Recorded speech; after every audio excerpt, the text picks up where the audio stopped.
To another Sunday School Short. Today we're in Genesis 8 through 11, walking through the Bible, the Old Testament, chronologically as it happened, as it was written. Like, subscribe, and share if this is a blessing to you, especially share it with someone. I'm just your encourager. I'm just hitting the high points. I'm just encouraging you to be a daily Bible reader. So you get in there with me. All right, Genesis 8. God remembered Noah and the animals and sent a wind to blow across the earth, and the floodwaters started to recede. 5 months after the flood began, the ark came to rest on the mountains of Ararat. 2.5 months later, you could see other mountains. All right, 40 days after that, Noah released a raven, also a dove. It couldn't find a place to land, so it returned. And after another 7 days, the dove returned with an olive leaf or an olive branch. And after 7 days after that, he did not return. So they knew that it was receding and it was time to come out. After 10.5 months total, he lifted the covering of the boat, and 2 months later, God said in verse 16, "Leave the boat, all of you," and in 17, "Release the animals." Noah built an altar and sacrificed animals that were approved for such. Remember, there were pairs of every kind, but some for eating and for sacrifice. There were up to 7 pairs of those in our previous devos. The Lord was pleased with the aroma and said, "I will never again destroy all living things." The last part of 21. He'll add to that a little bit, or he'll clear that up a little bit in chapter 9. Genesis 9, he gives some rules and gives the remaining people the same instructions that he gave Adam and Eve. Be fruitful and multiply, fill the earth. And he talks about the animals, and he says to them, I have given them to you as food, just as I have given grain and vegetables. And then here it is, the cleaning up of that. Verse 11, the last part says, "Never again will floodwaters kill all living things." And God sent a rainbow. "I have placed a rainbow in the clouds," verse 13. "It is a sign of my covenant with you and with all the earth." The last part of 15 again reiterates this. "Never again will floodwaters destroy all life." Noah's sons were Shem, Ham, and Japheth. And in verse 19, "From these 3 sons of Noah came all the people who now populate the earth." Post-flood, Noah planted a vineyard. One day he got drunk. See, although Noah was righteous and he was saved, he was redeemed through this process, he was still a fallen person. He's still human. And we'll find this all throughout the Bible, that all these biblical heroes all have faults. King David, who was a man after God's own heart, was a murderer. And he had all kinds of faults. He was an adulterer. Many heroes throughout the Bible have faults in them. All right, Paul, the Apostle Paul, he stood and held the coats, at least, of those that were killing. So he was at least, if not a murderer, he was a accessory to murder and killing Stephen. So we're not perfect, but we are perfected through the cross, through Jesus, of what Jesus did. That doesn't give us a license to sin. It gives us the opportunity to live more like him. We won't be perfect like him, but we are perfected through him. Come on.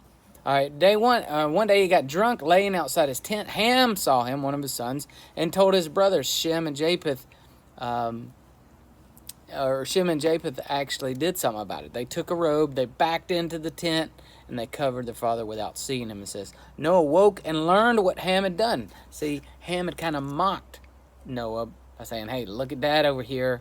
You know, he's done this. He's gotten drunk. He's naked." Instead of quietly just taking care of business and handling it, he didn't. He told his brothers instead of just handling it quietly.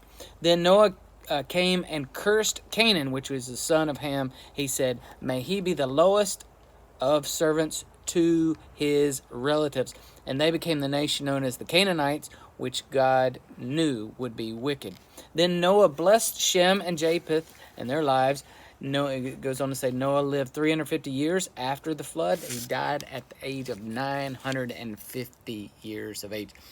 Genesis 10 goes through the lineage of Shem, Ham, and Japheth, and Don't neglect the reading here. Get into an audio Bible maybe. I use the Blue Letter Bible app. That's why I'm pulling from that, from a daily Bible reading. If you look at the icon in the middle at the lower, and then pull up your daily Bible reading plan. I'm walking through the Old Testament now, chronologically, as it happened, as it was written.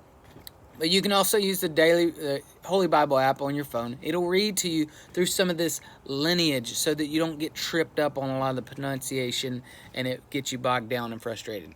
Just listen to these parts, but read along with it. Take notes with it. Have your Bible open as you're listening to it, if you can. It ends, chapter 10 ends in verse 32. The last part says, all the nations of the earth descended from these clans after the great flood. And then Genesis 11, I'll remind you of Romans 3:23 says that all have sinned and fall short of the glory of God. And we are bent towards evil, towards sin, towards rebelling from God. And that is what we see here in Genesis 11. Verse 1, at one time all the people of the world spoke the same language. People migrated to the east and found a plain in the land of Babylon and settled there. And they began to build themselves a tower. Well, first off, they said, let's build a city. And then they said, for ourselves, and a tower that reaches the sky, verse 4 says. This will make us famous. And that's a prideful statement there. And keep us from being scattered all over the world. These people were united in saying this. So they were all rebelling against God in this form of pride. They thought they knew what was better, just like Adam and Eve thought that they knew what was better than God did, than God's instructions. Look what we did is what they were saying. Look what we did. Look what we can do instead of look what God has done. And we still do that today. So what God did, he confused their languages and he stopped them from building, they stopped building the city. Verse 9, in this way he scattered them all over the world. People were oftentimes united to like people groups, like languages and such as that. What towers, I ask you, what towers have you built in your life? Money, power, a job. Maybe your children are such a prideful point in you. Cars, houses, that type of thing.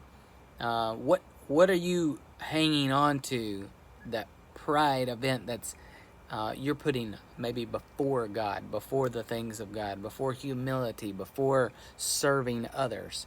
All right, verses 10 through 26, Shem's line, it walks through that from Shem to Abram. And you can see the lifespans get closer and closer to 120, which is what was told was going to happen in Genesis 6. We were told that 120 is going to be the lifespan, which is about the max today. There's a lady named Kane Tanka in Japan who's like over 118 years old right now. But that's very, very unusual even. But we are introduced to Lot, Abram's nephew, and we see Abram and Sarai getting married in verses 27 through 32. That wraps us up for today. Get in there with me. Like, subscribe, and share. God bless you.